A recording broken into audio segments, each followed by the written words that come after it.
बहुत पुराने जमाने की बात है। किसी शहर में एक बादशाह रहता था। उसका एक ही बेटा था, जिसका नाम शहरयार था। शहजादा शहरयार बड़े नाजों में पला था। वो फिजूल खर्च और ऐशोपर्स था। बादशाह अब बूढ़ा हो चला था और चाहता था कि सल्तनत का काम शहरयार को सौंप दे। लेकिन उसे यकीन नहीं था कि शहजादा हुकूमत के कामों को संभाल पाएगा और रियाया के साथ इंसाफ कर पाएगा। इसलिए बादशाह ने शहरयार का इम्तिहान लेने की ठानी। बादशाह पड़ोस के इलाके को अपनी सल्तनत में शामिल करना चाहता था। काफी दिनों से लड़ाई चल रही थी। बादशाह ने शहजादे शहरयार को यह जिम्मेदारी सौंपी कि अगर तुम उस मुल्क को फतह कर लो तो मैं समझ लूंगा कि तुम हुकूमत संभालने के काबिल हो गए हो। शहजादा एक बड़ी फौज लेकर रवाना हुआ। अपनी तदबीर और बहादुरी से उसने उस मुल्क को तय कर लिया। वापसी पर बादशाह ने शहरयार की ताजपशी का ऐलान कर दिया और शहरयार बादशाह बन गया। मुल्क में दोहरी खुशियां मनाई जा रही थीं, एक फतह की और दूसरी ताजपशी की। शहर में नए बादशाह शहरयार की सवारी धूमधाम से निकाली गई। लोग उसे देखने को उमड़ पड़े। वजीर की नाजुक बेटी फितना अंगेज भी अपने महल की छत पर बैठी जुलूस देख रही थी। जब बादशाह का हाथी वजीर के महल के पास से गुजरा तो फितना अंगेज के पांवों की पायल इत्तफाकन खुलकर गिरी और ठीक बादशाह की गोद में जा पड़ी।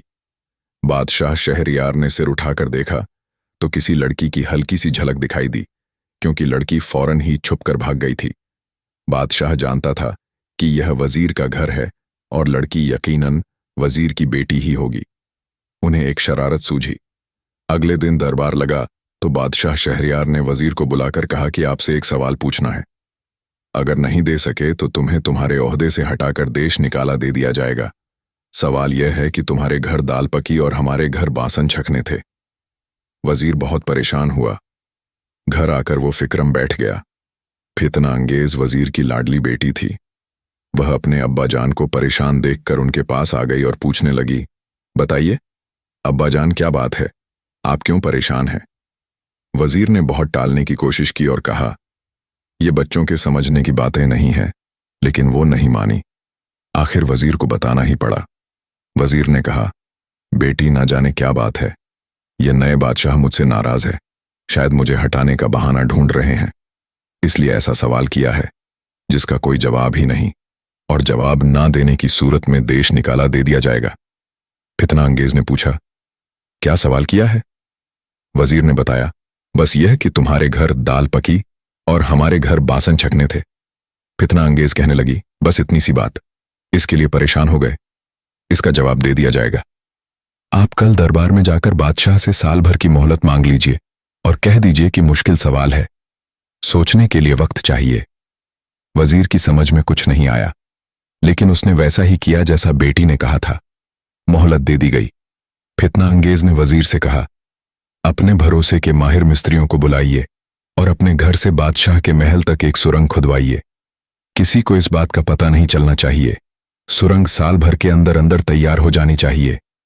और हां, उन मिस्त्रियों को घर के अंदर ही कैद रखें कि जब तक सुरंग मुकम्मल ना हो जाए बात बाहर ना निकले। वजीर ने कहा, बेटी मेरी तो कुछ समझ में नहीं आ रहा कि तुम क्या कर रही हो और ये सुरंग क्यों खुदवा रही हो। बादशाह को खबर हो गई तो जान से हाथ धो बैठेंगे। फितना अंगेज बोली, अब्बा जान, आप फिक्र ना करें। अगर आप चाहते हैं कि बादशाह के सवाल का जवाब मिल जाए तो मेरा कहा मान लीजिए, वरना अपनी जान खुद बचाइए। वजीर ने वैसा ही किया। माहिर कारीगरों को बुलाकर काम समझाया और उनके रहने का इंतजाम अपने ही महल में कर दिया। सख्त पहरा था कि उनमें से कोई बाहर न जाए। सुरंग की खुदाई शुरू हो गई। रात दिन काम होता था। जब काम बादशाह के महल तक पहुंचा तो सिर्फ दिन में काम होने लगा, क्योंकि दिन के हंगामों में किसी को कोई आवाज नहीं सुनाई देती थी।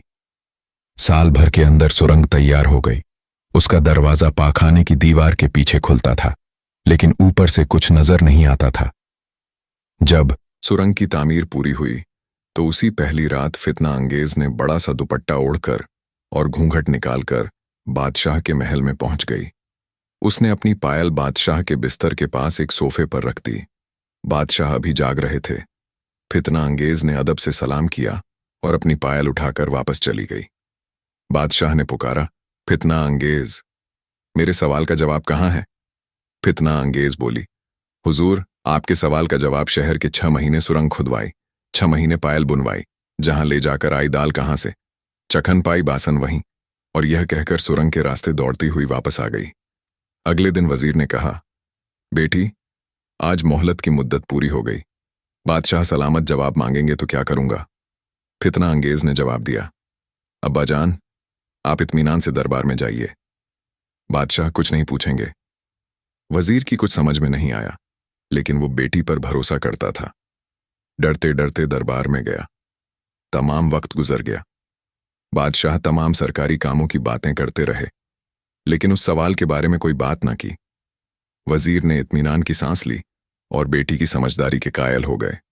अब बादशाह तो लाजवाब हो गए थे, लेकिन दिल ही दिल में बहुत खफा हुए कि इस छोकरी ने उन्हें लाजवाब कर दिया। वे उसे नीचा दिखाने की तरकीब सोचते रहते थे। एक दिन उन्होंने वजीर को बुलाकर कहा, वजीर आजम, हमें बैल का दूध चाहिए, वरना तुम्हारा सर कलम करवा दूंगा। वजीर घर आकर अफसुर्दा और परेशान बैठ गए। फितना अंगेज समझ गई कि बादशाह ने बदला लेने के लिए फिर कोई नया शगुफा छोड़ा है। उसने बाप से परेशानी का सबब पूछा तो वो बोला, क्या बताओ बेटी, बादशाह मेरी जान के दुश्मन हो गए हैं। पिछली बार तो मैंने संभाल लिया था, अब फिर जान से मारने की धमकी दी है। फितना अंगेज ने पूछा, वे क्या चाहते हैं, बादशाह सलामत? वजीर ने बताया कि उन्हें बैल का दूध चाहिए। भला बताओ, मैं बैल का दूध कहां से लाऊं? फितना अंगेज बोली, अब्बा जान, आप भी जरा जरा सी बात पर परेशान हो जाते हैं। कल दरबार में जाकर बादशाह से साल भर की मोहलत ले आइए। ये कह दीजिएगा कि बैल का दूध तलाश करने में इतना वक्त लग जाएगा। वजीर ने वैसा ही किया। मोहलत मिल गई। वजीर को शक था कि बेटी फिर शायद उनसे कोई काम करने की फरमाइश करेगी, लेकिन फितना अंगेज ने ऐसा कुछ नहीं किया। वो इत्मीनान से बैठी रही। देखते ही देखते साल भर का वक्त गुजर गया। जिस दिन मोहलत की मुद्दत पूरी होनी थी, उस दिन सुबह सुबह मुंह अंधेरे फितना अंगेज ने नौकरानी जैसे कपड़े पहने और कुछ छोटे छोटे कपड़ों पर हल्दी के दाग लगाकर धोबिन का डंडा लेकर नदी पर पहुंच गई। नदी का जो किनारा बादशाह के महल के ठीक नीचे था, वहां बैठकर वह गला फाड़ फाड़ कर धोबिन की तरह चिल्लाने लगी। साथ ही डंडे से कपड़ों को पीट भी रही थी। शोर शराबा सुनकर बादशाह की आंख खुल गई। वे सख्त नाराज हुए। खिड़की से झांक कर देखा तो घूंघट निकाले एक लड़की नजर आई जो चिल्ला चिल्ला कर कपड़े धो रही थी। बादशाह ने डांट कर पूछा, अरे लड़की, तू कौन है और क्या कर रही है? इस किनारे तक तेरी हिम्मत कैसे हुई? लड़की बोली, बादशाह सलामत, एक बार माफी चाहती हूं। कल रात को मेरे बाप के बच्चा हुआ है, उसी के कपड़े धो रही हूं। बादशाह को हंसी आ गई, बाप के बच्चा हुआ है? हाँ हाँ हाँ। लड़की बोली, हाँ हुजूर, मेरे बाप के बच्चा हुआ है। बादशाह ने कहा, बेवकूफ, कई मर्द के भी बच्चे होते हैं। लड़की ने झट से जवाब दिया, हुजूर, तो फिर बैल भी दूध देता है क्या? बादशाह ने लंबी सांस ली और कहा, और फितना अंगेज, यह तुम हो? लड़की ने घूंघट हटाया, जी हुजूर। बादशाह सलामत दुरुस्त फरमाते हैं, यह आपकी बंदी फितना अंगेज ही है। बादशाह बोले, चलो घर जाओ। फितना अंगेज कपड़े समेटकर घर वापस आ गई। दरबार जाते वक्त वजीर ने पूछा, बेटी, बादशाह बैल का दूध मांगेंगे तो मैं क्या जवाब दूंगा?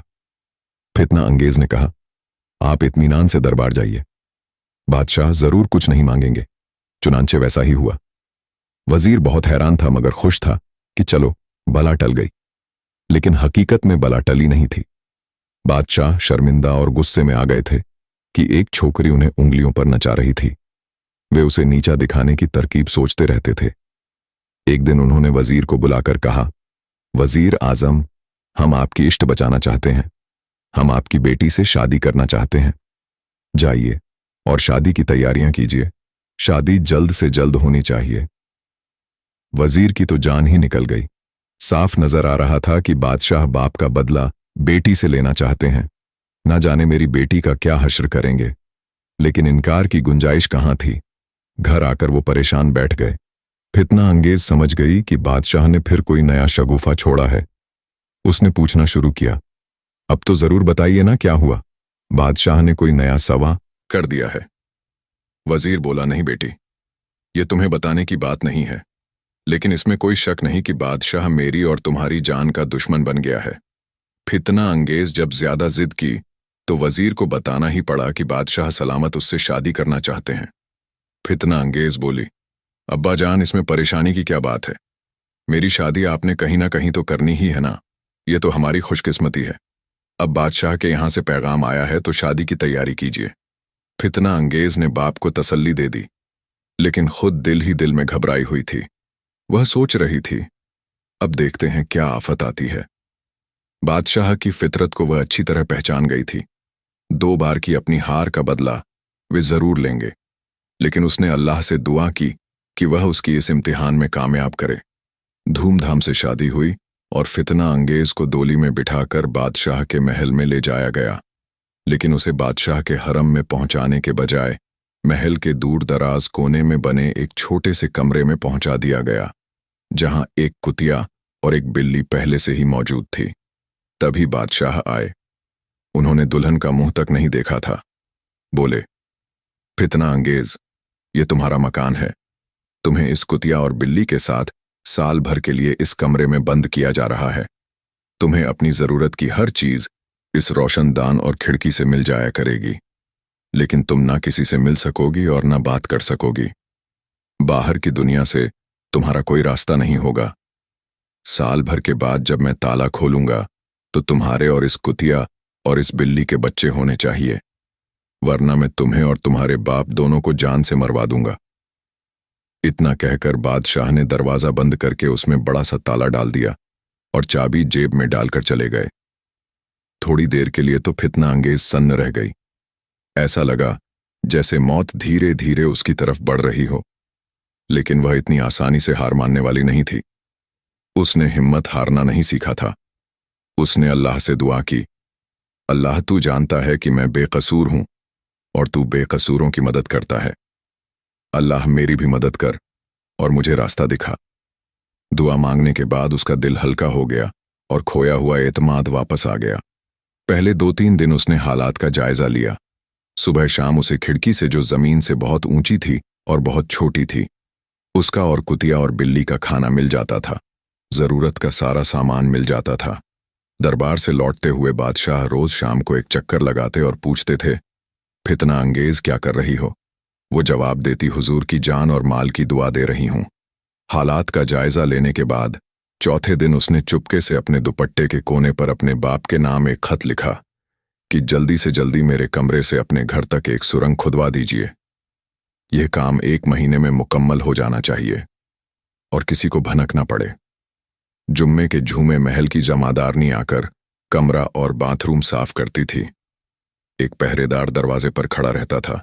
फितना अंगेज ने मौका देखकर जमादारनी को बुलाया और अपने सच्चे मोतियों की माला उसके हाथ में देते हुए कहा कि मेरा यह दुपट्टा मेरे बाप वजीर साहब को पहुंचा दो। जमादारनी राजी हो गई। एक तो इनाम का लालच भी था और दूसरे उसे भी उस कमसिन खूबसूरत वजीरजादी से हमदर्दी हो गई थी। उसने दुपट्टा अपने कपड़ों में छुपा लिया और सीधा जाकर वजीर को दे दिया। वजीर ने उसे मुंह मांगी रकम इनाम में दी और ताकीद की कि उसकी खबर किसी को ना हो। जमादारनी ने अपना वादा निभाया और अपना मुंह बंद रखा। वजीर ने 50-60 वफादार मजदूरों को लगाकर उसी दिन से सुरंग की खुदाई शुरू कर दी और 1 महीने के अंदर अंदर सुरंग तैयार हो गई। फितना अंगेज ने राहत की सांस ली। अब वह खाने के वक्त और बादशाह के आने के वक्त को छोड़कर अपना बाकी वक्त अपने बाप के महल में गुजारने लगी। लेकिन उसके पास वक्त कम था। उसने गाने नाचने वाली कमसिन और खूबसूरत लड़कियों का एक गिरोह तैयार किया और बादशाह के महल के मुकाबिल मैदान में डेरा लगाकर अपनी नौटंकी शुरू कर दी। कुछ ही दिनों में नौटंकी की शोहरत दूर दूर तक फैल गई। लोग दूर दूर से तमाशा देखने आने लगे। फितना अंगेज खुद पर्दे में रहती थी। लड़कियां नाचती, गाती और खेल दिखाती थीं। होते होते यह शोहरत बादशाह के कानों तक पहुंची। बादशाह ने हुक्म दिया कि उनसे कहो कि महल में आकर तमाशा दिखाएं। फितना अंगेज ने पर्दे के पीछे से बादशाह के हरारे से कहलवाया, बादशाह सलामत से हमारा सलाम अर्ज करना और कहना कि हम लोग ईरान से आए हैं। इस्तेदार है किसी के घर में तमाशा नहीं दिखाते। बस इतना कहना और यह भी कहना कि हमारी दावत कबूल फरमाएं और हमारे डेरे पर आकर नाच देखिए। इस जवाब ने बादशाह का शौक और बढ़ा दिया। एक रात फितना अंगेज का हालचाल पूछने के बाद शाह नौटंकी वालों के डेरे पर पहुंच गए। लड़कियों ने बहुत उम्दा नाच पेश किया। बादशाह ने इनाम दिया और पूछा, तुम लड़कियों के अलावा तुम्हारे साथ कोई बड़ा भी है? लड़कियों ने बताया कि हमारी मालिका है, वे पर्दे में रहती हैं और किसी के सामने नहीं आती। बादशाह का शौक और बढ़ा। उन्होंने कहलवाया कि हम आपकी मालिका से मिलना चाहते हैं। लड़की अंदर गई और जवाब लाई। मालकिन कहती है कि यूं तो वे किसी के सामने नहीं आती, लेकिन आप क्योंकि बादशाह हैं, इसलिए आपके सामने आ जाएंगी। आप कल तशरीफ लाइए। बादशाह वापस आ गए और बड़ी बेसब्री से अगली रात का इंतजार करने लगे। अगली रात फितना अंगेज ने खास तौर पर बनाव श्रृंगार किया। उसकी खूबसूरती और श्रृंगार ने उसके हुस्न में 4 चांद लगा दिए। बादशाह सलामत देखते रह गए। उसने अदब से सलाम किया और पान पेश किया। बादशाह ने कहा, आपकी खुशनसीबी कि बादशाह सलामत ने आपके डेरे का मान रखा। बादशाह ने फितना अंगेज की सूरत कभी देखी नहीं थी, लेकिन आवाज सुनकर चौंक पड़े और बोले, हमें एक जरूरी काम याद आ गया, हम अभी आते हैं। फितना अंगेज समझ गई कि बादशाह को शक हो गया है। बादशाह सीधे उस कमरे की तरफ गए जहां फितना अंगेज को कैद किया हुआ था, लेकिन वह सुरंग के रास्ते उनसे पहले ही कमरे में पहुंच गई थी। बादशाह ने पूछा, फितना अंगेज क्या कर रही हो? जवाब मिला, हुजूर की जान और माल की दुआ दे रही हूं। हुजूर, खैरियत तो है, आज दोबारा कैसे तशरीफ लाए? बादशाह ने कहा, बस तुम्हारी याद आ रही थी, इसलिए चला आया। बादशाह वापस डेरे पर पहुंचे तो फितना अंगेज उनसे पहले वहां पहुंच चुकी थी। उस रात बादशाह 3 बार फितना अंगेज की खैरियत पूछने आए और हर दफा उसे उसी कमरे में पाया। आखिर उन्हें एतमाद हो गया। दूसरी तरफ वे नौटंकी की मालकिन के इश्क में पूरी तरह गिरफ्तार हो चुके थे। अब उनकी रातें उसी के पास गुजरती थीं। 1 महीने के बाद एक रात फितना अंगेज ने बादशाह से कहा, बादशाह सलामत, अब हमें अपने मुल्क वापस जाना होगा। खबर आई है कि मेरी माँ बहुत बीमार है। बादशाह उदास हो गए। उन्होंने उससे वादा लिया कि जैसे ही उसकी माँ ठीक हो जाएंगी, वह वापस आ जाएगी। अगले दिन लोगों ने देखा कि मैदान साफ था। रातों रात नौटंकी चली गई थी। फितना अंगेज का मकसद पूरा हो चुका था। अब वह बादशाह के बेटे की मां बनने वाली थी। नाचने गाने वाली लड़कियों को उसने दूसरे शहर से बुलवाया था। उन्हें इनाम देकर वापस भिजवा दिया। उधर कुतिया और बिल्ली के भी जोड़े मिल गए थे और वे भी बच्चे देने वाली थीं।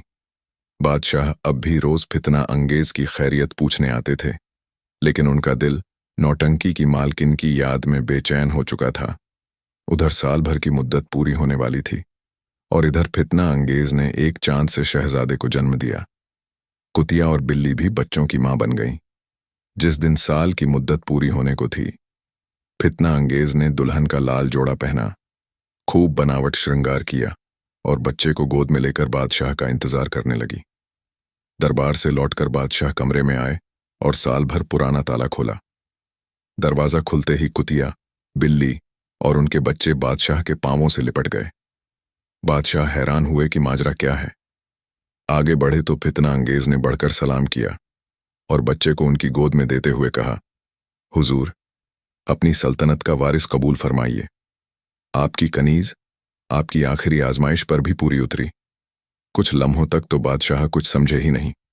फिर जब समझे कि यह फितना अंगेज थी, यह नौटंकी की ईरानी मालकिन भी थी, तो उनकी खुशी का ठिकाना न रहा। बोले, तुम वाकई फितना अंगेज हो। मैं कबूल करता हूं कि तुम मुझसे ज्यादा समझदार और काबिल हो। चलो, सारा महल तुम्हारा इंतजार कर रहा है और मैं तुम्हारी याद में बेताब हूं। बादशाह खुशी खुशी फितना अंगेज का हाथ थाम कर नन्हे शहजादे के साथ महल में आ गए और उनकी जिंदगी खुशी खुशी गुजरने लगी।